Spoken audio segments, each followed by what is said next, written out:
bukoodo oo kala jirka caafimaadkiisuna wuxuu ku jiraa towbada iyo alla u noqoshada.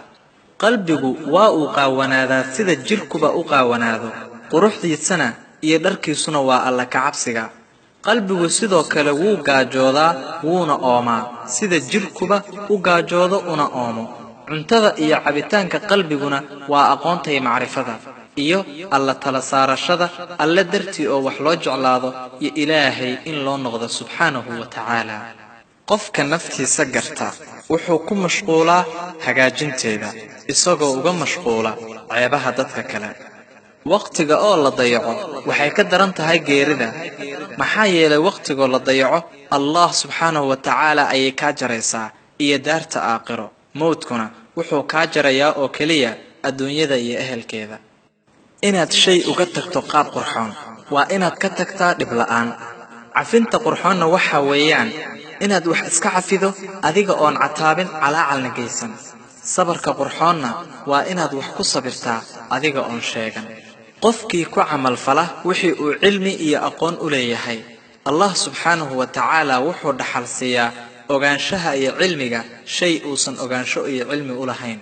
waxaan eegay oo aan raadiyey duco midda ugu nafci badan. sawaaba su'aasha allah la weydiisanayo kaalmaha raalli ahaanshadiisa. markaabaan ku arkay suuratu lfaatixa. iyaaka nacbudu wa iyaaka nastaciin. qof laguma ebteleeyo cuquubo ka weyn qalbi adeeg iyo ka fogaanshaha allah. naartaba waxaa loo abuuray si loogu dhalaaliyo qalbiyada adag.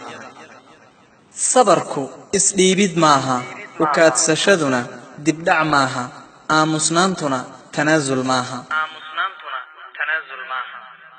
noloshu waa xanuun uu qarinayo yadadiilo uu xaqiijinayo camal, iyo camal ku dhammaanaya ajal, kadibna lagu abaalmarin doono qof walibaa wuxuu sameeyey. ku kalsoonow in codka degani ka xoog badan yahay qaylada. tifaftirnaantu iyo haadhaad la'aantuna waxay burburinaysaa ihaanada. tawaaduca iyo hoos isku dhiguna wuxuu burburiyaa kedada. ixtiraamkana wax tusaale ah oo loo dhiga ma leh. quruxda caqligu waa fikirka, quruxda carabkuna waa aamusnaanta, quruxda xaaladda aad ku sugan tahayna waa toosnaasho, quruxda hadalkana waa runta. ilaali oo dhowr qofka aad jeceshahay, canaano haddii aad doonayso. muhiimadda sii dhammaan arrimihiisa. jacaylku waa dareen intuusan eray noqon ka hor. doqonnimadu waa nuqsaan qofka ku jirta.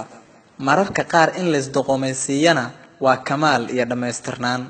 mooganaantu waa dayac qofka ku dhaca. ismooganaysiintuna mararka qaar waa xigmad.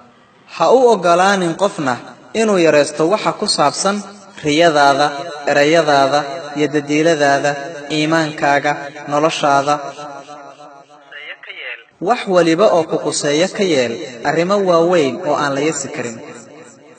quudkaaga iyo waxaad cunto ha uga hor sheekaynin qof daciif ah. sacaadadaada iyo liibaantaadana ha uga hor sheekaynin qof murugsan. maalkaaga ha uga hor sheekaynin qof faqiir ah.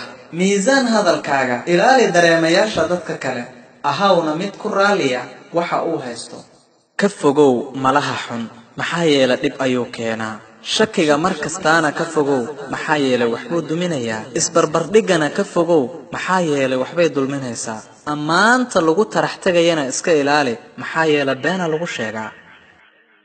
ma jirto raaxo ka weyn inaad iska dhaafto qofku niyad jebiyey, amaad iska cafiso midku xumeeyey, amaad kaalmayso mid kuu baahan adigoon beddelna ka qaadan, ama aad iska hilmaamto murugooyinkaaga, maxaa yeelay waxaad rumaysan tahay in ay berri wanaagsan tahay.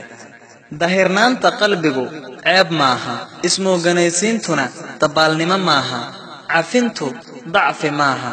aamusnaantu afgaroocnimo maaha. waa tarabiyo iyo cibaado.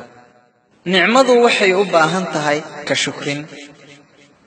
beledu waxay u baahan tahay ku sabrid. dembigu wuxuu u baahan yahay ilaahay in dembi dhaaf la weydiisto.